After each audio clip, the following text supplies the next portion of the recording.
साल 2025 खां वापस 2024 में वञण जो हैरत अंगेज़ वाक़ियो। वक़्तु सदाईं अॻिते वेंदो आहे पर नए साल सां जुड़ियल हांगकांग खां लॉस एंजल्स जो फ़िज़ाई सफ़र मुसाफ़िरनि खे पोएं साल में वापस वठी वियो।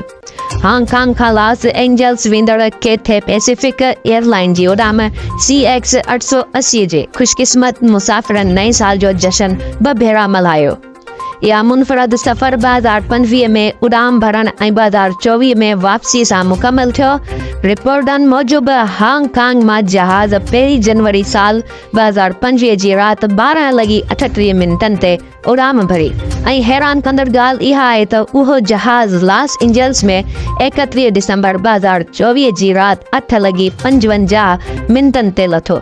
हकीकत में हांगकांग वक्त में लॉस एंजल्स का 14 कलाक अॻिते आहे।